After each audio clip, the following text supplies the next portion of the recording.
우리에게 주시는 하나님 말씀은 로마서 1장 16절로 17절입니다.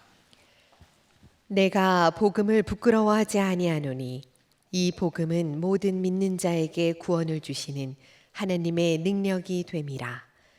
먼저는 유대인에게요 그리고 헬라인에게로다.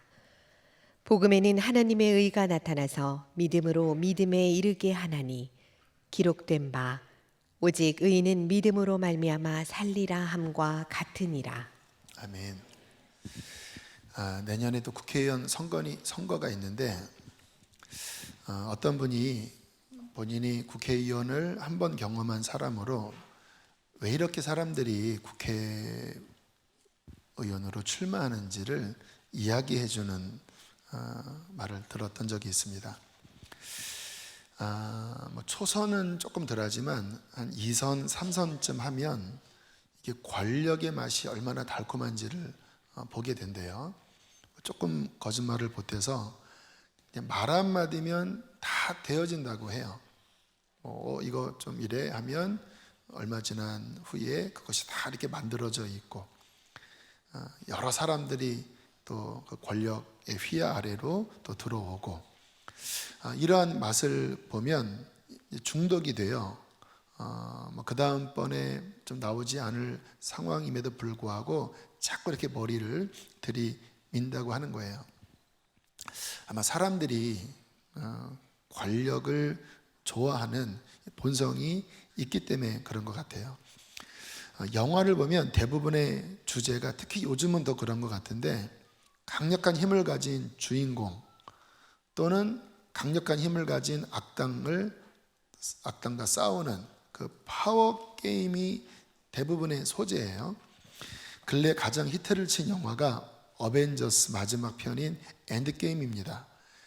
이게 얼마나 수입이 많은지 첫 주에만 전 세계에서 1조 3,896억 원의 흥행 수익을 얻었대요. 첫 주만. 보셨나요? 저도 아이들 때문에 봤다고 하면 좀 그렇지만 어쨌든 봤는데 재밌더라고요. 내용이 굉장히 좀 복잡하기도 해요.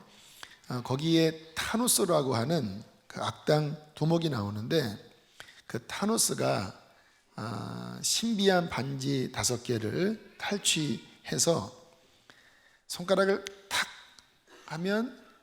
하니까 이제 우주의 절반이 사라진, 그게 뭐 전편이긴 하지만 그 주제의 그 타노스의 이거. 근데 우주 절반이 사라지는 엄청난 그러한 능력을 발휘한 그러한 스토리입니다.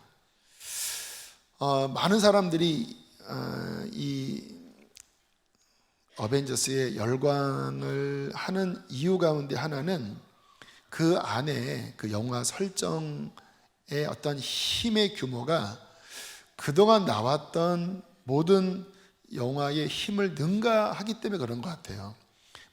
슈퍼맨 하면 이 지구에서 또는 외계에서 온 어떠한 몇 명과의 그런 싸움이잖아요. 스파이더맨은 거미 인간이 악당을 지구 안에서 쳐부수는 그런 내용인데 이거는 이제 전 우주 영역에 그것도 이 손가락 하나로 절반을 좌지우지하는 어떤 힘을 보여주니까 많은 사람들이 열광하고 심지어는 그 악당에게까지 경외감을 갖는 그러한 내용이라 많은 사람들이 열광했던 것 같아요. 저도 이제 오늘 설교 주제가 세상에서 가장 큰 능력인데 이 어벤져스 엔드게임이 생각이 나면서 아마 저의 좁은 소견으로는 그동안 영화 설정 중에 아마 가장 강력한 파워를 나타낸 인간 상상의 최대치의 파워 설정이라는 생각이 들더라고요. 여러분, 하나님의 이름이 엘샤다이입니다. 엘샤다이. 엘이 하나님이라는 뜻이고 샤다이가 전능한 파워, 능력이 많은, 그래서 창세기에 하나님의 이름이 나는 전능자라 이렇게 말씀을 하셔요. 영화의 설정, 인간의 설정의 그 파워, 우주를 손가락 하나로 절반을 좌지우지하는, 이것도 열광을 했는데 하나님의 전능함은 도대체 얼마일까? 우리가 잠깐 오늘 좀 묵상을 해봤으면 좋겠어요.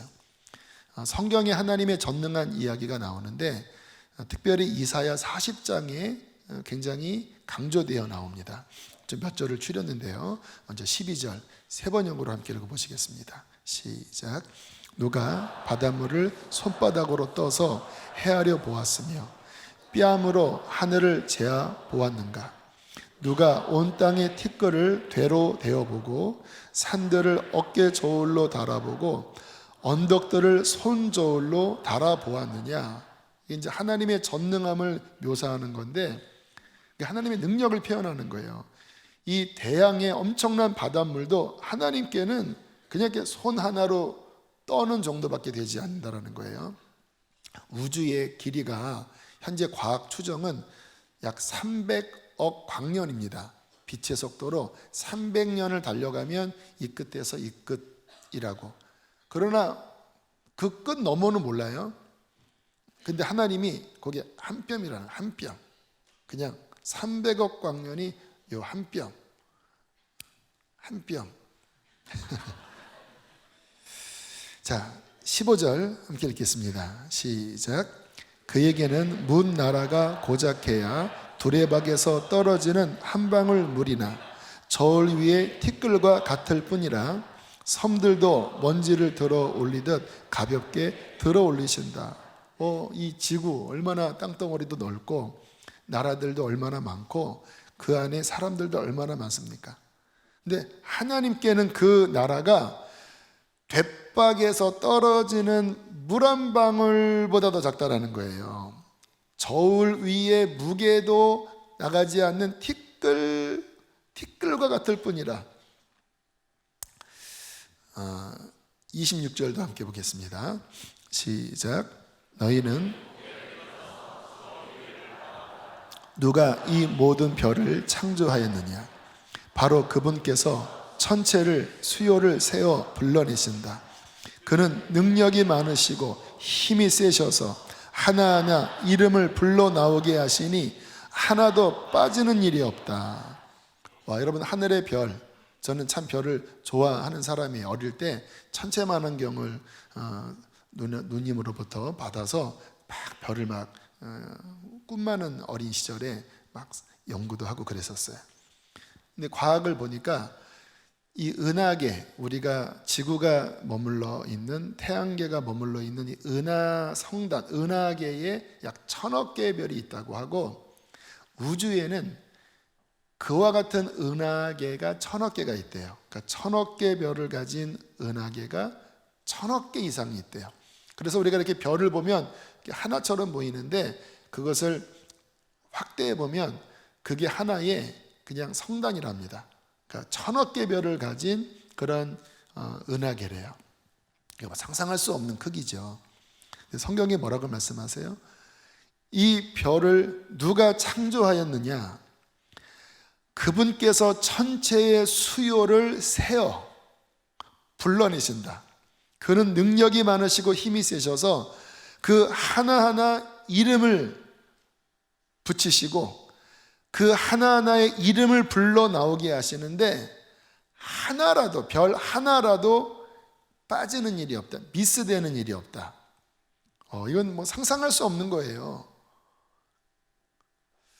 어떤 분이 저한테 그런 질문을 했어요. 지구과학을 전공한 그 분이신데 본인은 모태신앙으로 하나님의 창조를 믿긴 하지만 솔직히 의구심이 많대요. 뭐 굳이 그렇게 우주를 크게 만드셨냐고. 성경을 보면 인간을 만드시고 별을 만드시고 그래서 인간이 중심으로 보이잖아요. 근데 우주를 보면 인간은 중심이 정도가 아니라 진짜 뭐 먼지 터럭도 안 될 정도로 너무 작고 우주는 너무 커요. 비효율적이잖아요. 뭐 하나님이 지구도 땅도 만드시고 인간도 만드시는데 뭐 굳이 그렇게 보이지 않는 것까지 뭐 그렇게 본인은 솔직히 그 부분에 대해서 좀 의구심이 든다고. 우리 측면에서 생각을 해서 그래요. 여러분, 하나님이 우주를 한 뼘으로 되신다고 했는데 하나님께는 그 광대한 우주나 또 여러분, 사람의 인체를 들여다보면 인체 안에 100조 개의 세포가 있고 그 세포는 또 그 안에 여러 분자, 원자, 이러한 물질로 구성되어 있어요.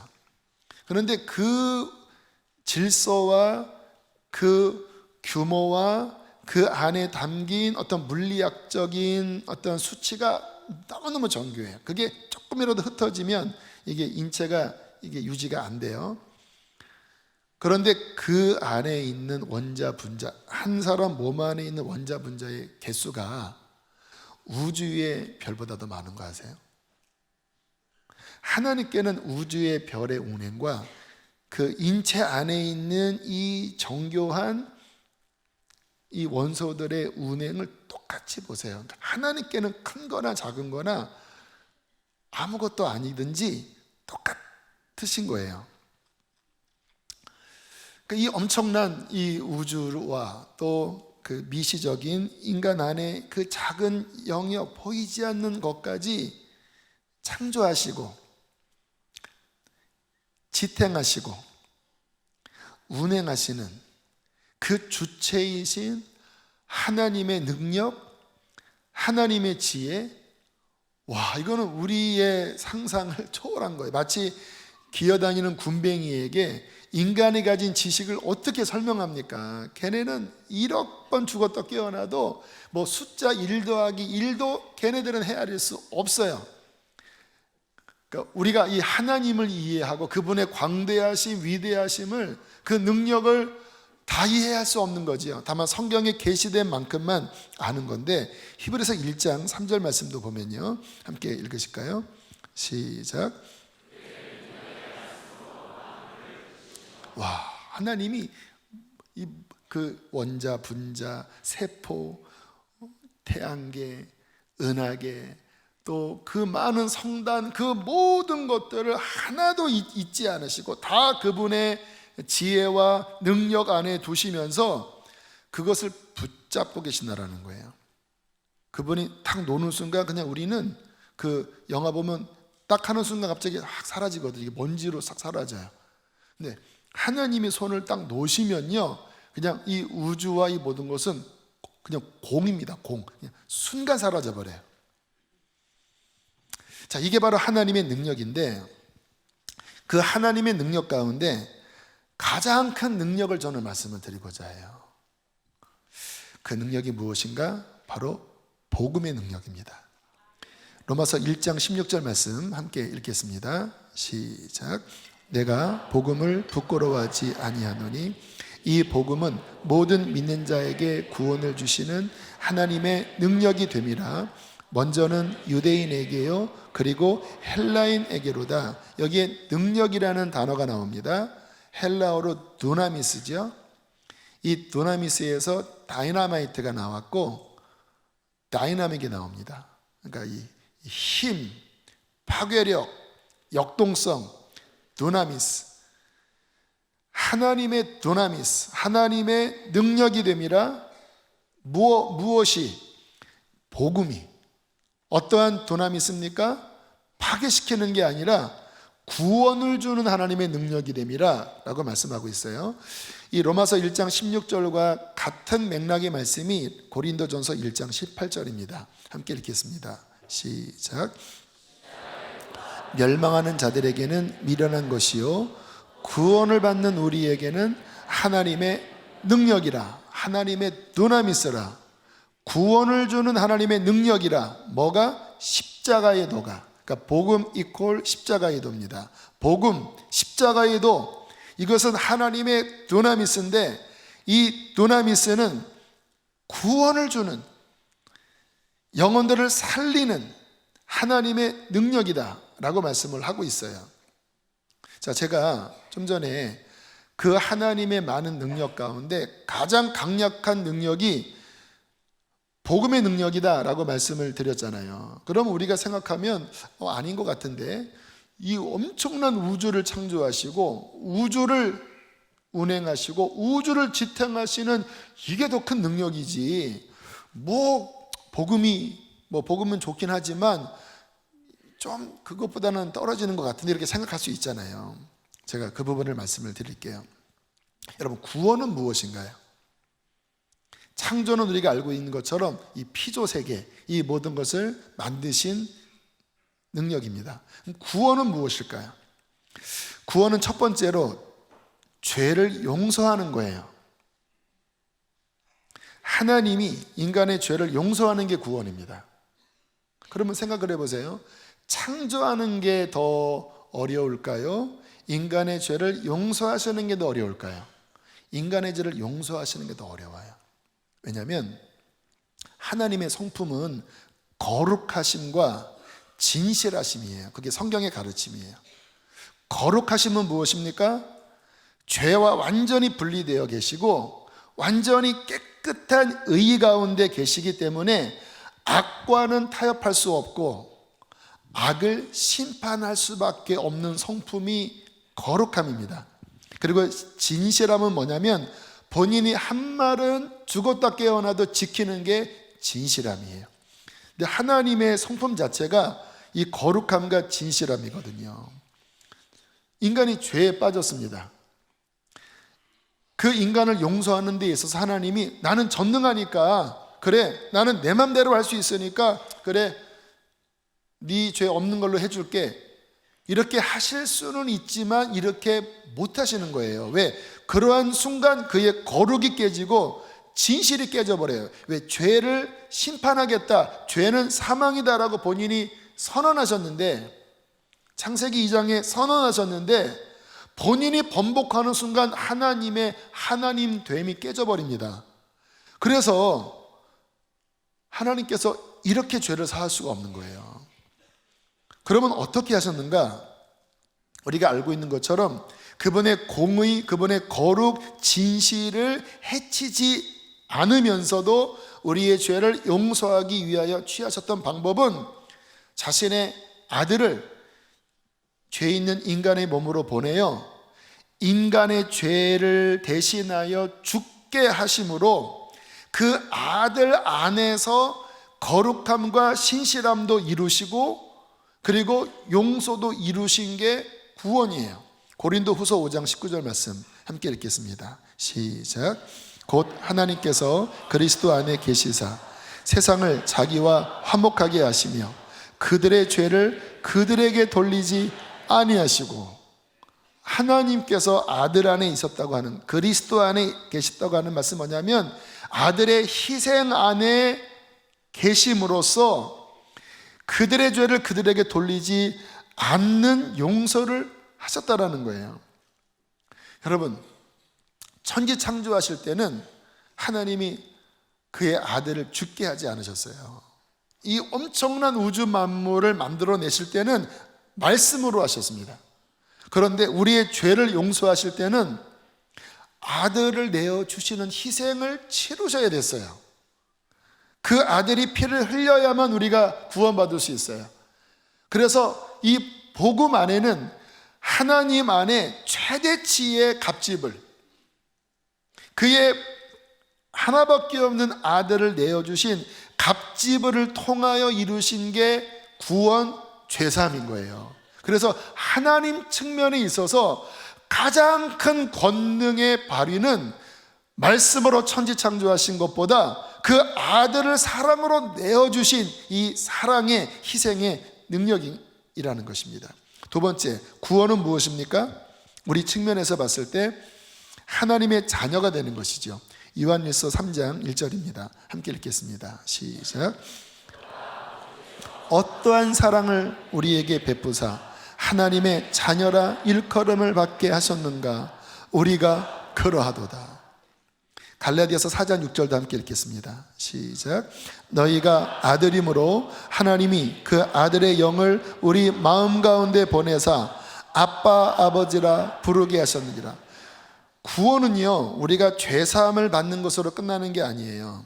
소극적인 의미에서 내가 죄 용서함 받았구나, 내가 심판을 면했구나, 소극적인 측면입니다. 만약에 하나님께서 죄를 용서하셨지만 그래도 괘씸하잖아요. 본인의 아들을 내어주는 희생까지 치를 정도의, 아무튼 주님은 대가 지불을 하셨잖아요. 그러니까 구원해 놓고 그래 내가 너 용서를 하겠다. 그러나 내 앞에 오지는 말아라. 나 기분 나쁘다. 너 보면 내 아들 죽은 거 생각나서 힘들다 야. 그러니까 저기 구석에 있어라. 이렇게 말씀하지 않으셨어요. 어떠한 사랑을 우리에게 베푸사 우리로 하나님의 자녀라 일컬음을 받게 하셨는가. 우리를 그의 자녀로 삼아주시는데 그 자녀의 수준이 예수님과 똑같은 위치의 자녀입니다. 그 성경의 가르침이에요. 예수님의 그 동일한 위치의 신분의 자녀로서 입양하시고, 그리고 우리의 힘으로는 감히 하나님께 아버지라고 부를 수 없으니까 성령님을 우리의 영혼의 마음 가운데 보내서 그 성령님께서 아빠라고 부르도록 속에서 도와주셨다라는 거예요. 그래서 구원받으면 많은 분들이 아버지가 나와요.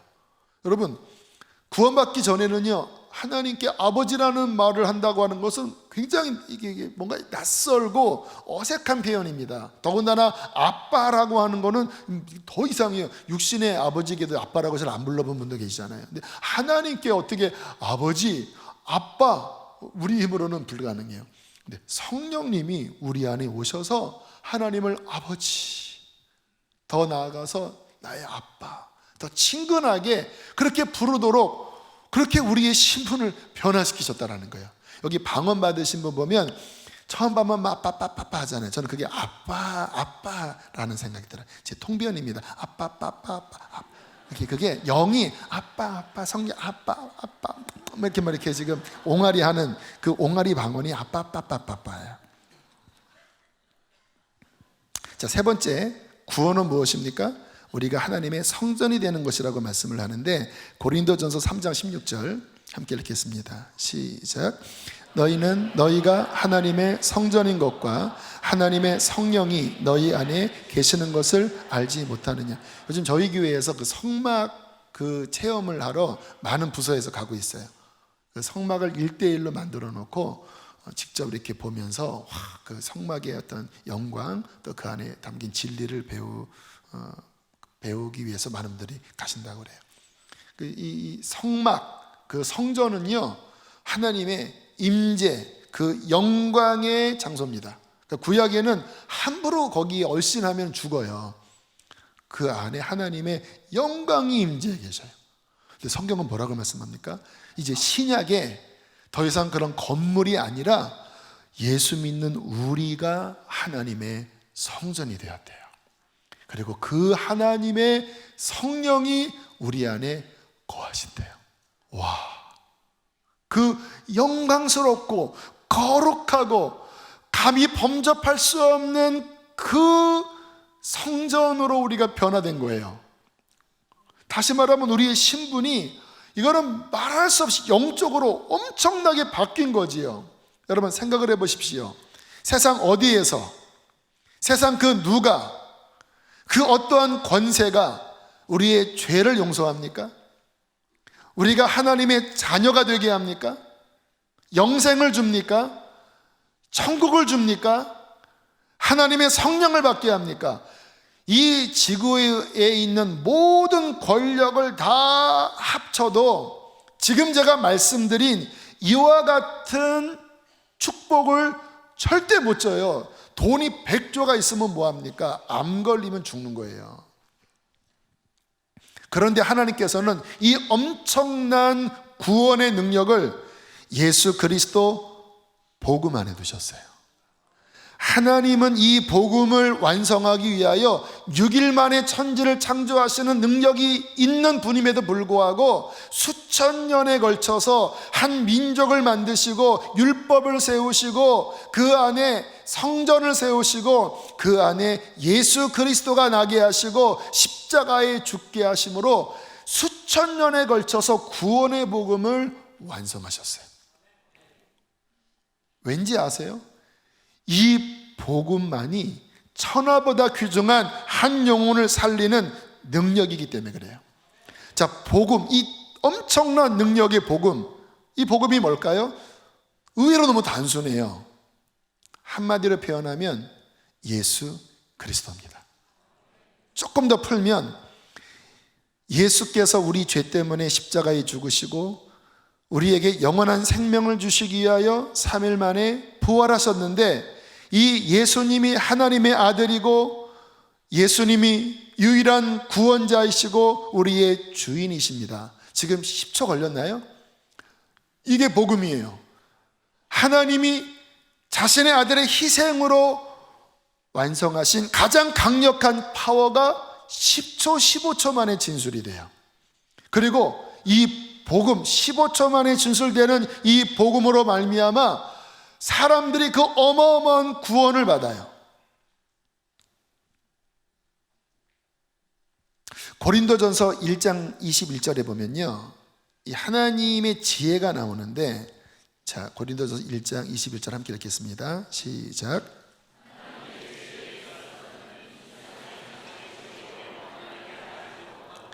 하나님께서 전도의 미련한 곳으로 믿는 자들을 구원하시기를 기뻐하셨도다. 하나님의 지혜가 인간의 생각과 달라요. 보통 우리는 높은 권력일수록, 귀한 것일수록 그것을 취하는 방식이 굉장히 복잡하고 어렵고 대가지불도 많이 걸리잖아요. 그러니까 막 대학원, 뭐 유학, 박사 막 이렇게 막 하는 거잖아요. 근데 거기까지 가는 사람은 아직 극소수잖아요. 근데 지금 이게 무슨 말씀이냐면, 하나님의 지혜에 있어서는 그러한 방식을 취하면 이 구원의 엄청난 능력이 이를 사람이 없다라는 거예요. 왜냐하면 너무 깊고 너무 높기 때문에. 이 엄청난 하나님의 구원의 능력을 받는 데 있어서 우리가 뭔가 대가지불을 해야 되는 것이 있다면 그것은 누구도 받을 수 없다라는 거예요. 하나님의 아들의 대가지불이니까. 그래서 하나님께서 어떻게 하셨는지 아세요? 다시 말씀 보세요. 하나님께서 전도의 미련한 것으로 믿는 자들을 구원하시기를 기뻐하셨도다. 뭐냐면 이 15초 만의 진술로 이 엄청난 능력을 다 담아두셨고, 이것을 선포하는 것, 저처럼 부족한 자, 갈릴리 어부들이 이것을 믿고 선포할 때에 누군가 이 복음을 가난한 마음, 회개하는 겸손한 심령으로 받아들일 때에 그 믿음 안에 복음의 능력이 폭발하여 죄를 깨트리고 죽음 권세에서 그 영을 살려서 아까 말씀드린 죄사함, 하나님의 자녀의 양자, 천국의 영생, 그리고 하나님의 성전이 되어 성령이 거하시는 이 엄청난 역사를 너무나 단순한 방식, 전도의 미련한 방식이라고, 인간의 측면에서는 미련해 보여요. 어떻게 그 대단한 게 어떻게 그렇게 간단한 걸로 이루어지냐? 미련해 보여. 근데 하나님의 지혜는 그렇게 행하셨다라는 거예요. 왜? 그래야 사람들을 구원할 수 있으니까. 제가 안산에 있을 때 아주 훌륭한 권사님이 계셨습니다. 지금은 돌아가셨어요. 참 안타깝기보다는 천국 가셨으니까. 이분은 인품도 굉장히 훌륭하셔서 청년들이 굉장히 좋아하는 권사님이셨고, 또 성경 훈련을 대학교 때 그 UBF에서 잘 받으셔서 말씀, 또 인격, 또 사회적으로도 또 굉장히 준수한 그런 기업의 간부셨어요. 워낙 여러모로 훌륭한 분이라 특별히 믿음이 없는 새가족이 오면 이분에게 연결을 시켜드렸습니다. 왜냐하면 참 말씀을 잘 가르치시는 분이었거든요. 근데 어느 날 조폭 같은 분이 교회에 등록을 하셨다고 그래요. 딱 알잖아요. 딱 그 포스가 있잖아요. 머리도 이렇게 짧게 깍두기처럼 자르시고, 그리고 막 이야기할 때 대가리 너 이런 식의 막 이야기를 했다고 하는 거예요. 딸한테 뭐 머리 아이가 이렇게 창문 내가니까 야 대가리 너 이런 이제 분위기. 그러니까 이제 이 권사님은 뭐 그냥 양반이 선비 같은 분이거든요. 근데 이제 딱 해서 막 이런 책 짜가지고 이게 얼마나 떨리겠습니까? 그러니까 막 긴장하고 막 성도님 막 하면서 막 너무 이제 힘들게 양육을 하는데 거기 보면 이제 복음을 설명하는 시간이 있잖아요. 그래서 이제 아주 짧게 예수님의 십자가, 부활, 영생, 영접 이게 설명하고 영접 기도를 시켰대요. 그런데 갑자기 이분이 막 뜨거운 눈물을 흘리시더래요. 그러더니 막 본인도 놀래갖고 지금 나한테 뭐 한 거냐고.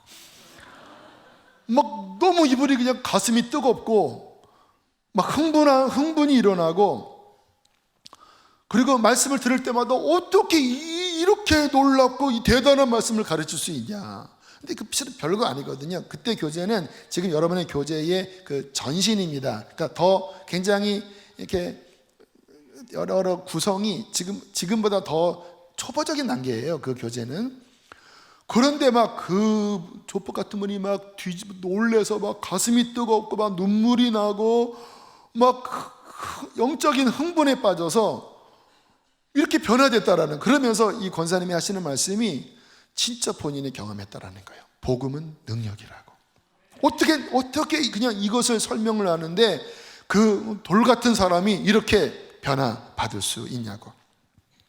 여러분, 하나님께서는 이 복음 안에 능력을 두시고, 더 놀라운 사실이 뭔지 아세요? 다시 고린도후서 5장 19절을 보세요.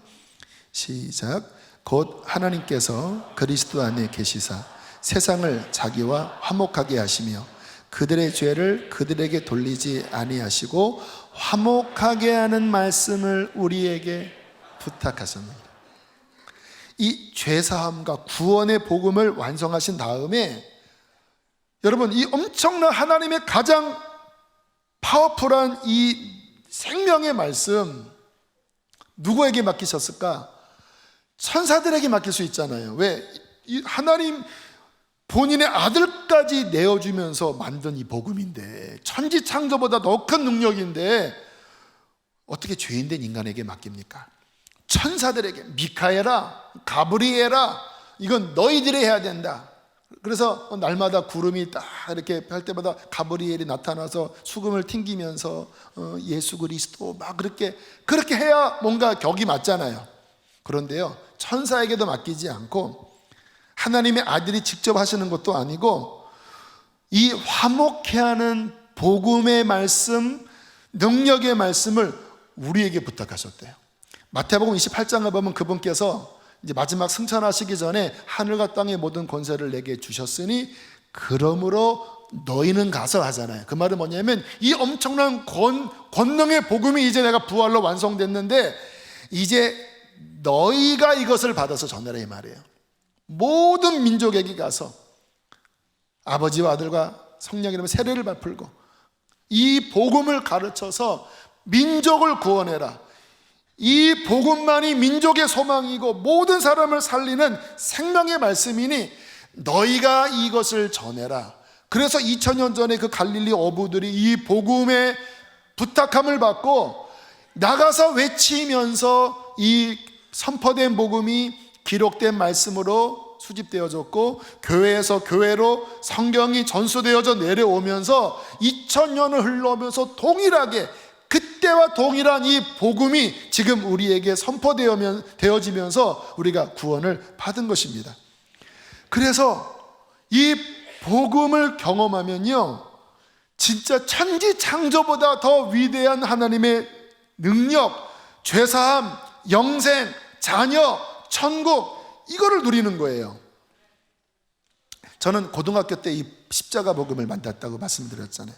그래서 저는 진짜 할 수 있는 곳에서는 십자가 복음을 전했습니다. 고3 때는요, 야간 자율학습 시간에 제가 딱 작정했습니다. 내가 반원 전체에게 복음을 전하겠다. 그래서 개인적으로 찾아가서 나한테 10분만 달라. 그래서 쭉 하나님의 창조, 그리고 결론은 십자가. 영접하겠냐? 다 영접했어요.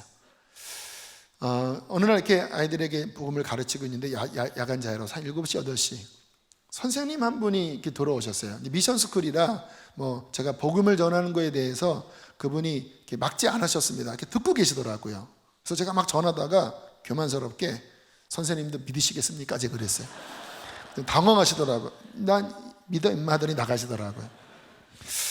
복음을 해줬어요. 뭐 제가 교회 사역하면서도 교회 안에 불신자들이 그렇게 많더라고요. 특히 모태 신앙인들. 그 복음을 전했어요. 군대 가서 복음을 전했어요. 왜?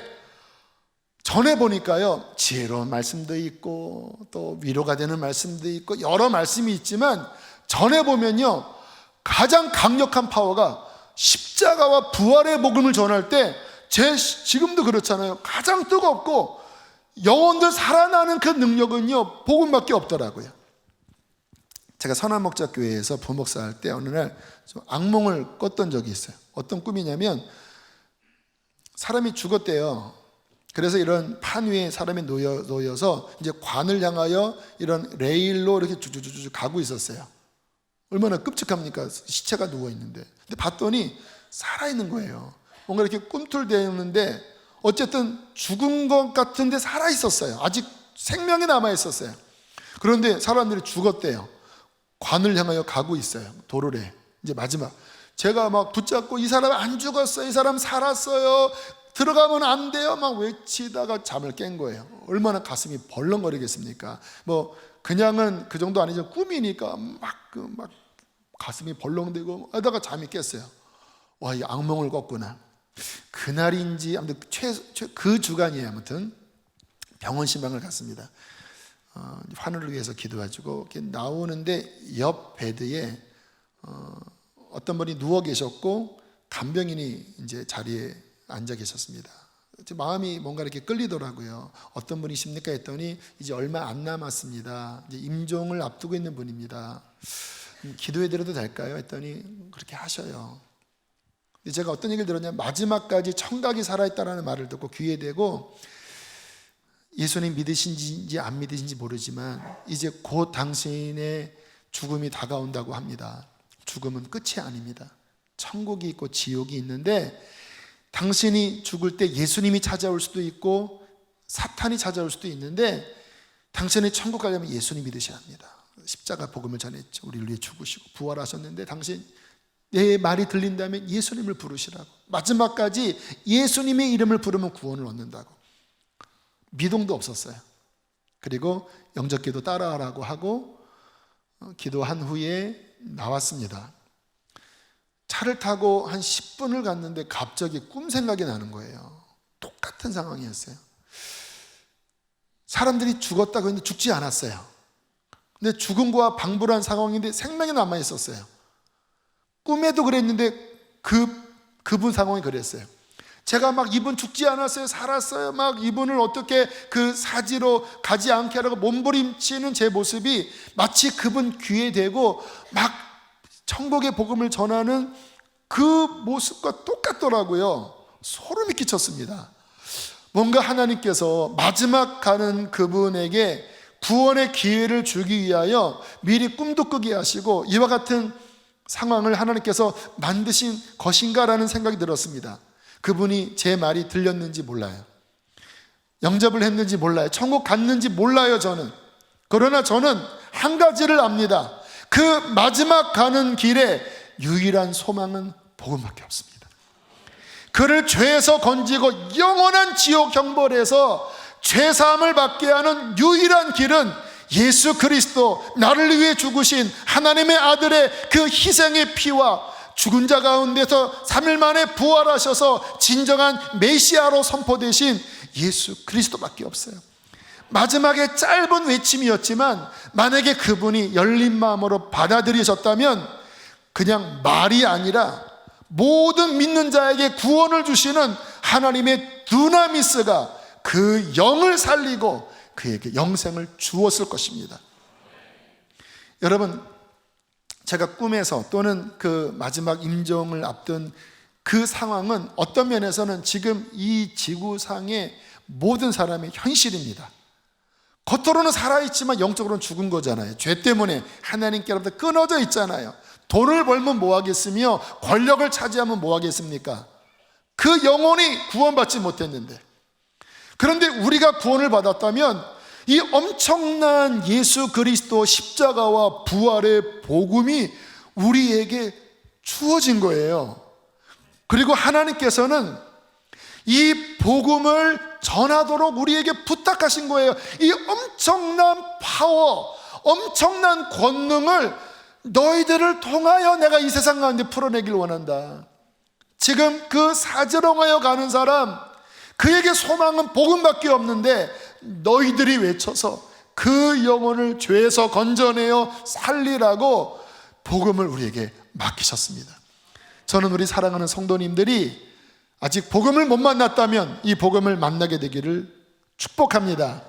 복음을 만났다면 이 복음을 전함으로써 그와 같은 한 영혼을 살리는 하나님의 능력의 사역에 참여하는 복된 성도가 되기를 주의 이름으로 축복합니다. 함께 우리 이 시간 찬양하시겠습니다.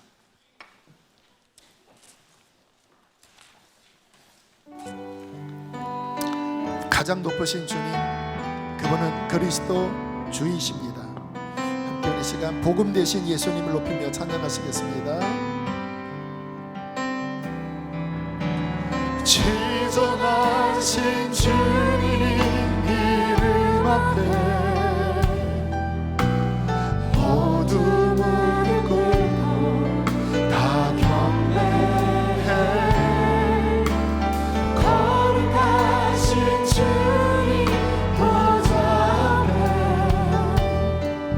엎드려 절하세.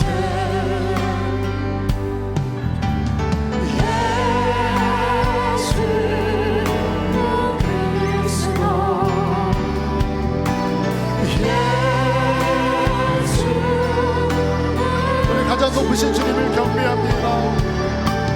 하나님의 영으로 경배드리리. 우리 한 번 더 지존하신 주님, 지존하신 주님 이름 앞에 모두 무릎 꿇고 거룩하신 주님 보좌 앞에 엎드려 절하세. 예수님 그리스도, 예수는 그리스도. 아멘.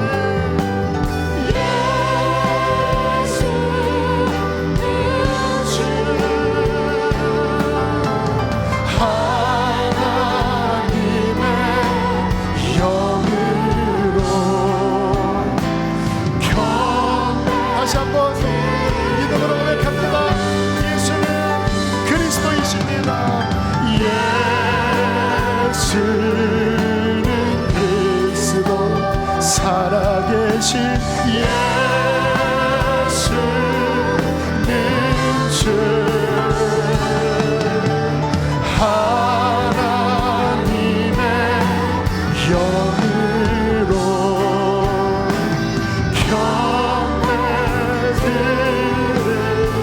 그래서 기도합시다. 주님, 이 예수님을 내가 믿게 하여 주시고, 내가 믿었다면 이 예수님을 전하여 이 복음의 구원의 능력에 참여하게 하여 주시옵소서. 우리 주여 한번 부르시고 기도하시겠습니다.